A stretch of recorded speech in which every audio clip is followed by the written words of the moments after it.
Yan na. Diet at ibig. Ready na.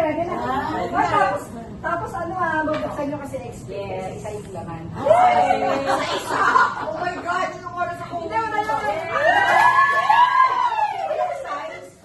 Ay, nasa pagiging panty. Ano sa panty to? Sumo kayo?